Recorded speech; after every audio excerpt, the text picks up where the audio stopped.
it's Marian. I am back with another pop cultural Jewish pop culture moment. Anytime there's a big hyped up Jewish movie, TV show moment, I come here to chat with you guys about it.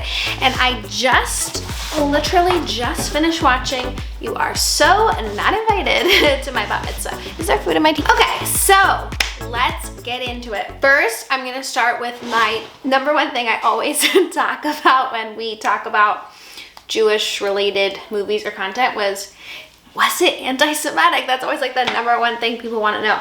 And guess what, guys? I don't think it was. I thought it was great. It was awesome. It was so super funny.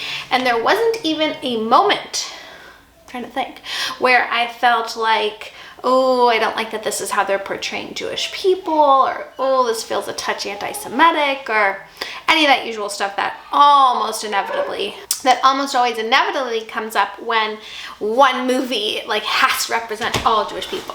So let's get into it. I loved it. I thought it was so super funny. I was actually a bit, not nervous, but I started watching the movie with a friend and then didn't have time to finish, so I had to finish by myself.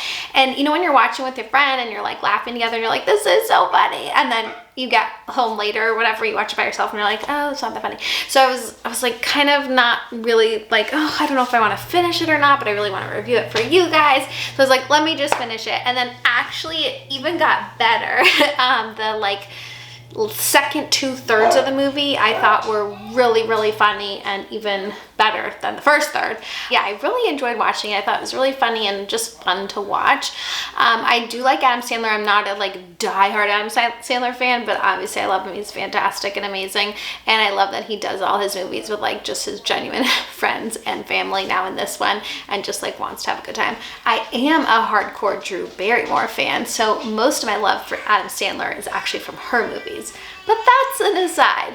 Okay, things I loved about this movie. Number one. The number one thing I loved most Jewish related about the movie was the rabbi. She was so funny and so good. So Rabbi Rebecca in the movie is played by Sarah Sherman, who's from SNL and is so funny. And what I love about her scenes in the movie is it's like this caricature of the Hebrew school experience, which if you're Jewish, it's likely you went to Sunday school or Hebrew school. I actually only went to Hebrew school in high school because I went to Jewish day school until 8th grade. So I don't entirely have that like experience to draw on and relate to up until high school. But I love that it was like this kind of heightened view of what it's like to go to Hebrew school, where it's like some of your friends from school, and so you've got like those social dynamics going on, and then like all the Jewish stuff. And I love how she like related to the kids. I thought that was really great. I actually was like, oh my God, I would have loved to have a teacher like her at Hebrew school. I think, you know, the kids obviously found her like kind of cringy and dorky, but as an adult looking at her, I was like, she's so awesome. Like, how fun would that be to have a rabbi like that? I also love that she called Stacy in the movie by her Hebrew name Seema. Just like all these little, just all those little details that speak to the truth of what going to Hebrew school is like, right? Like you go by a different name, and you know, you were in these like sort of different social dynamics. So I thought that part was really fascinating. I don't have teenagers. I have little kids, but they are starting in their Hebrew school journey, and I'm curious about like how it will go through the years, especially the bar and bat mitzvah years. And I do have nieces and nephews that are all having their bar and bat mitzvahs like this year and last year. So I've kind of been watching from that perspective, and it's super interesting. One, which is exactly what I experienced as a teenager, preteen growing up, which was this competition of the bat mitzvah parties, which I'll get into a second. And then the other part of just like kind of figuring out like, you know, now you're supposed to be an adult all of a sudden. And the movie really gets into that too, of like how it feels to have this like momentous day and you're only 13 years old. But let's talk about the parties. Okay, I have talked about my bat mitzvah on here before. I was not allowed to have a theme. Like, you know, in the movie they talk about her Candyland kind of theme and the New York theme. I was not allowed to have a theme. And in the movie, everyone has this like major blowout bar mitzvah. I think it was set in New York, but like, you know, New York and LA, I feel like that kind of style of party you still see, whereas the rest of the country and even in those places, it really is a lot less common than it was when I was growing up. So when I was growing up, everyone had like a dinner dance. That was like the most popular one. And there was always a few, of course, who like had something different or, you know, maybe did some sort of alternative thing. But like the standard thing to do was have a dinner dance.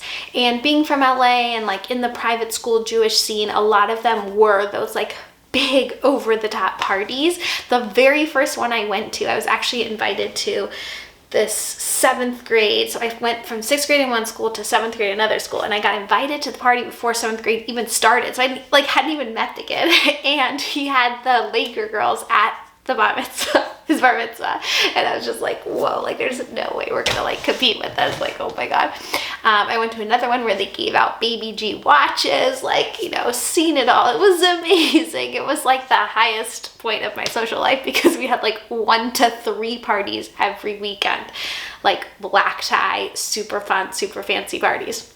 Anyways, I digress. So I think that the truth is that now that is less common, or at least it's not like expected that you throw these like $100,000 insane parties, which I think is for the best.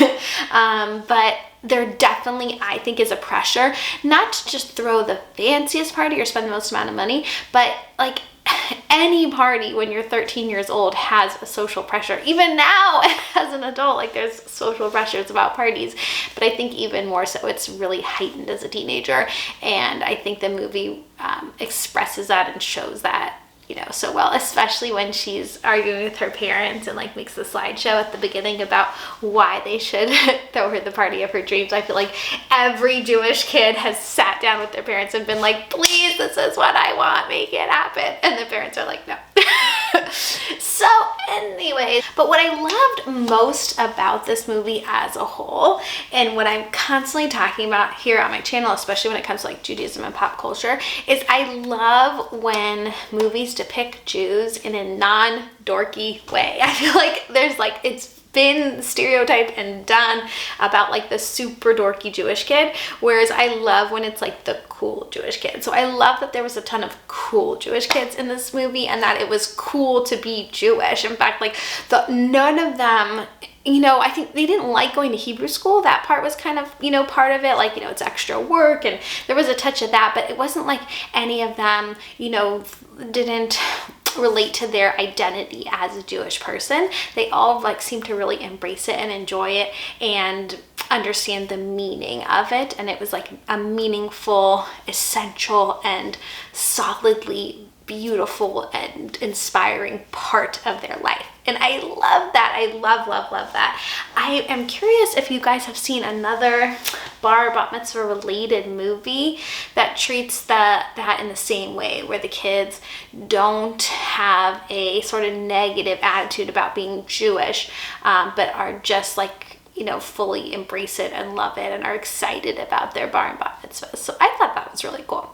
All in all, love the movie. You should definitely go see it, or you don't have to go anywhere. So Netflix, you should definitely watch it.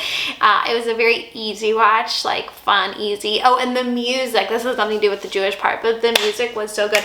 That Willow song at the beginning, I'm not going to sing it for you guys, but wait a minute. So good, so good.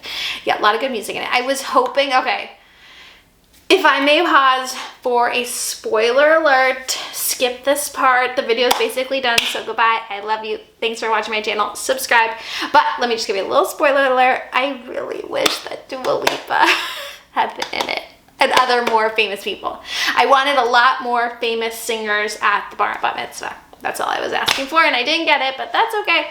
The rest of the movie was fantastic. That's all. That's my review. Netflix didn't pay me to say this in any way, but Netflix, call me. I'll do the next one. All right, talk to you guys later. Bye.